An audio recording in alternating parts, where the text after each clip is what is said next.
4 p.m., November 19th, 1941. The Indian Ocean stretches endlessly under the late afternoon Western Australian sun. HMAS Sydney, Australia's most celebrated warship, 6,830 tons of British-built steel and national pride, spots what appears to be a harmless merchant vessel on the horizon, approximately 130 miles west of Shark Bay. Captain Joseph Burnett peers through his binoculars at the distant ship. At 5 p.m., as the two vessels draw closer, Sydney begins challenging the unknown vessel with signal lights. The merchant vessel, supposedly the Strat Malacca, responds clumsily, almost deliberately incompetent. What Burnett doesn't know is that he's staring into the most perfectly laid naval trap of World War II. That merchant ship is actually HSK Kormoran, Germany's deadliest commerce raider, commanded by Fregattenkapitan Theodor Detmers. Behind false steel plates and canvas screens, 6 5.9-inch guns wait in silence. Below deck, torpedo tubes are loaded and ready. This wasn't a chance encounter. This was a duel to the death, and only one crew would survive the next 90 minutes. But this story isn't just about two ships meeting in the vast ocean. It's about how Australia's greatest naval hero walked into Germany's most cunning deception, and how in 30 minutes of devastating combat, both ships would vanish beneath the waves, taking with them 645 Australian sailors and one of the war's most enduring mysteries. This is the untold story of the encounter that stunned a nation and changed naval warfare forever. Subscribe and follow along as we reveal how a German wolf in sheep's clothing eliminated Australia's pride of the fleet. To understand this tragedy, we need to know these two ships and the deadly game they were playing. HMAS Sydney was no ordinary cruiser. Launched in 1934 as part of Britain's Leander class, she was gifted to the Royal Australian Navy and became the country's naval darling.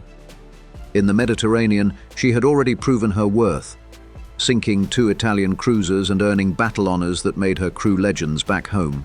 With 8 6-inch guns, anti-aircraft weapons, and a top speed of 32 knots, Sydney was built for surface combat against enemy warships. But HSK Kormoran was something entirely different, a predator designed to hunt in disguise. Originally the merchant vessel Steiermark, the Germans had transformed her into a Hilfskreuzer, an auxiliary cruiser built for one purpose: sink Allied merchant ships while avoiding detection.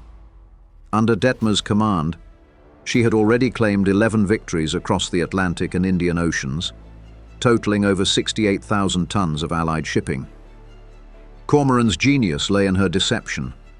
From a distance, she looked like any other cargo vessel, but hidden behind hinged steel plates were 6 5.9-inch guns, plus smaller weapons, torpedo tubes, and even mines. She could change her appearance at will: different paint schemes, fake funnels, altered superstructure. One day she might be a Dutch freighter, the next a Japanese cargo ship. On November 19th, she was masquerading as the Strat Malacca, complete with Dutch flags and identification codes. But there was a problem. Detmers didn't have the correct secret recognition signals that Allied ships used to identify friendly vessels. Meanwhile, Sydney had been patrolling the approaches to Fremantle, protecting the sea lanes that kept Australia's war effort alive. 5 days earlier, on November 11th, Armistice Day, she had departed Victoria Quay after escorting the troopship Zealandia. Now she was heading home, her crew relaxed after what seemed like routine patrol duty. At 4 p.m. that afternoon, lookouts on Sydney spotted a ship on the distant horizon. Standard procedure: investigate any unidentified vessel. As the two ships converged over the next hour, Detmers made his first move. He began the deadly dance of deception that would doom them both. What happened next unfolded like a chess match between masters, except the stakes were human lives and national honor. From his bridge, Captain Burnett observed the approaching vessel through binoculars. The ship looked innocent enough, a typical inter-island freighter, rust-streaked and weathered. But something nagged at him. Her signals were wrong, sloppy, almost amateurish. At 5 p.m., Sydney began the identification process, signaling the mysterious ship by lamp. The response came back identifying her as the Strat Malacca, bound for Batavia. But when Sydney requested the secret Allied recognition signal, the code that would prove the ship was friendly, the responses became evasive, contradictory. Aboard Kormoran, Detmers was fighting for time. He knew his ship couldn't outrun the Australian cruiser, and he didn't have the correct recognition codes. His only chance was to lure Sydney close enough to use his hidden weapons. So he played the confused merchant captain, fumbling with signals, appearing cooperative but incompetent. For over an hour, the two ships maneuvered closer. Sydney's crew grew increasingly suspicious but not alarmed. This seemed like just another nervous merchant captain, perhaps inexperienced with naval procedures. Burnett made a fateful decision. He would close to point-blank range to visually inspect the suspicious vessel. By 5:30 p.m., the two ships were running parallel courses, less than 1 mile apart.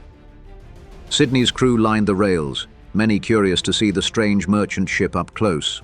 Some even waved at the figures visible on Kormoran's deck. Those figures were German gunners standing at action stations.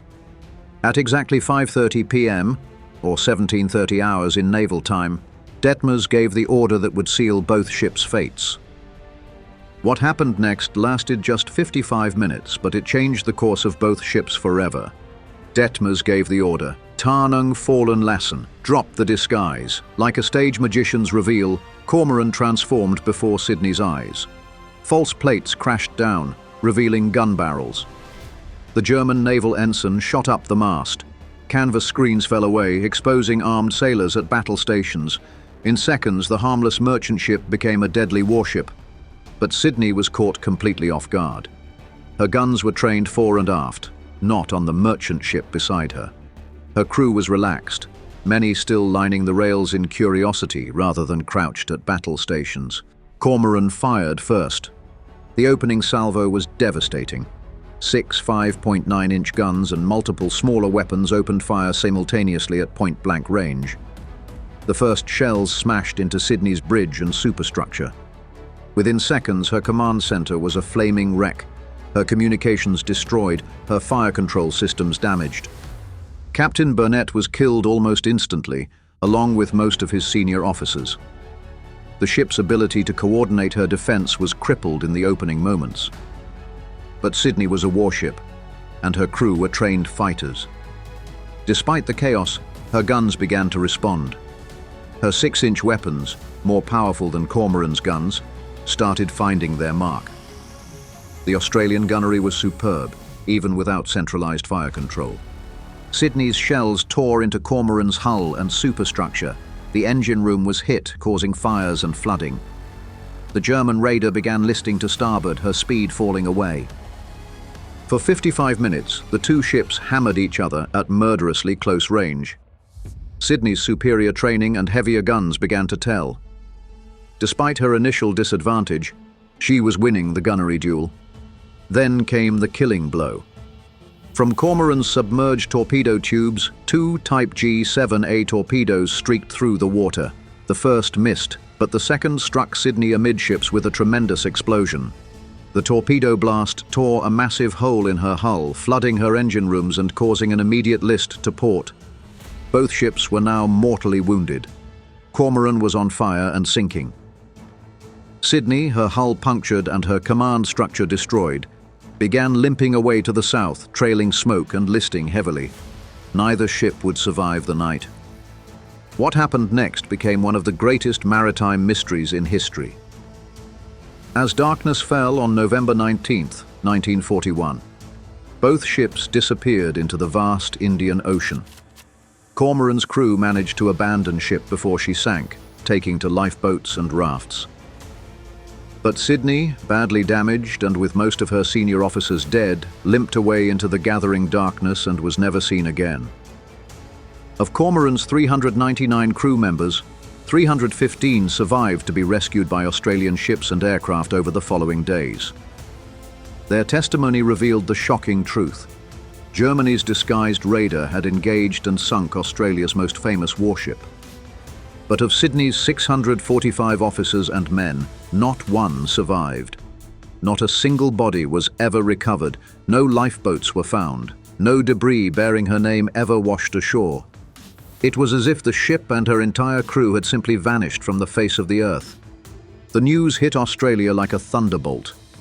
How could the Navy's most successful ship, a veteran of Mediterranean victories, be defeated by a disguised merchant vessel? How could 645 trained sailors simply disappear without trace? Conspiracy theories flourished. Some claimed the Germans had machine-gunned survivors in the water, a charge Detmers and his men vehemently denied. Others suggested Sydney had been ambushed by Japanese submarines.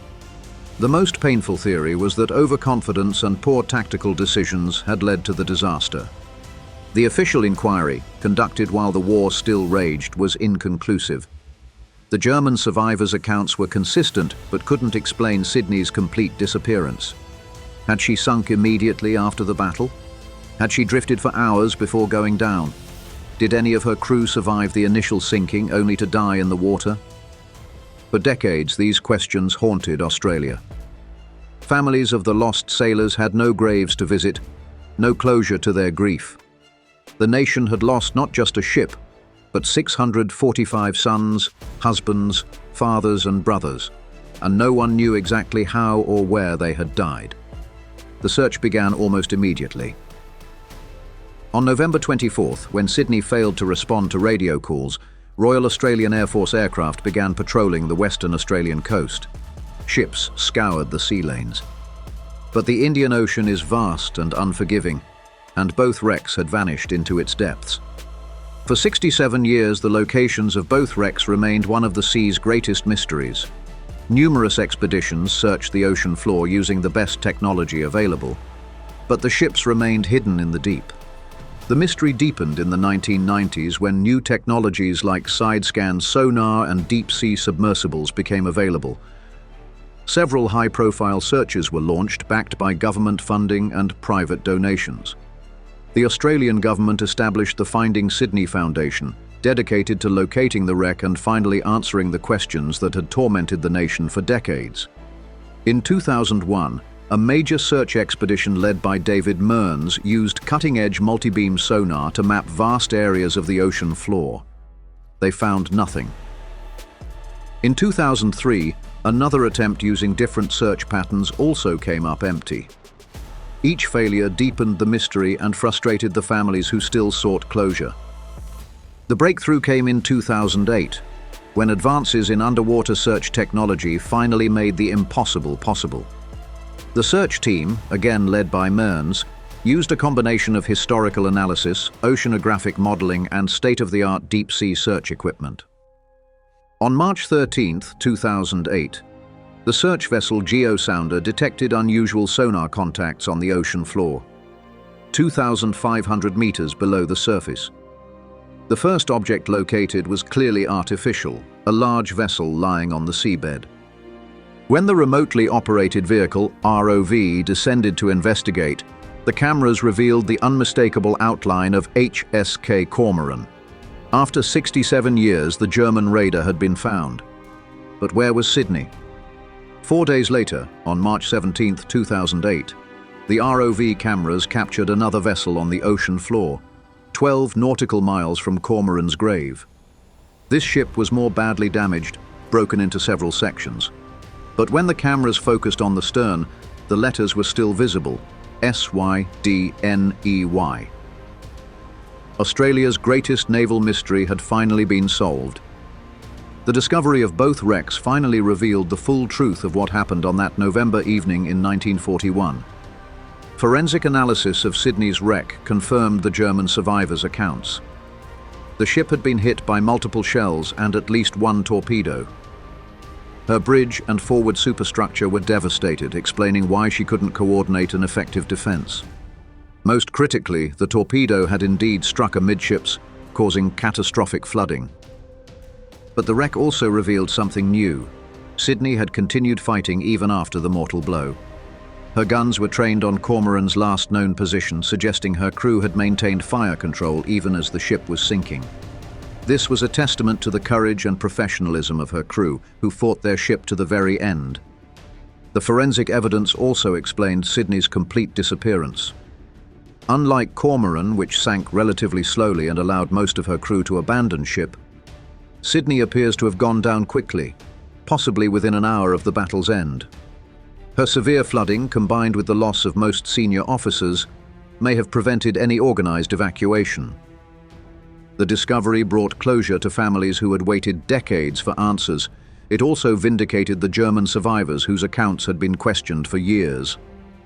Most importantly, it allowed Australia to finally honor the 645 sailors who had died defending their nation's sea lanes.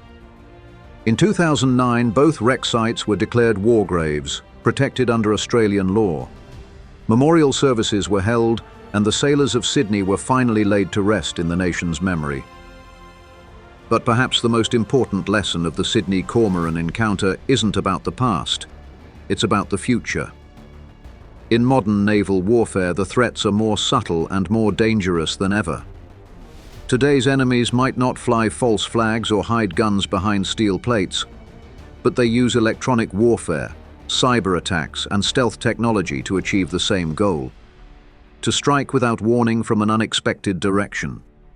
The loss of HMAS Sydney reminds us that in naval warfare, overconfidence can be fatal. The sea doesn't forgive tactical mistakes, and the enemy you don't recognize is often the most dangerous. 645 brave Australian sailors paid the ultimate price for a moment's overconfidence and a perfect German deception. Their sacrifice and their story deserves to be remembered, not just as a tragedy, but as a lesson in the price of vigilance and the courage of those who serve at sea. Today, as naval forces face new and evolving threats, the ghost of Sydney still whispers its warning from the depths. In war, the most dangerous enemy is the one you don't see coming. If you believe stories like this matter, if you value the memory of those who served and the lessons they taught us, help us keep telling them. Don't forget to like, subscribe, and share this video to support our channel and honor the brave sailors who never came home.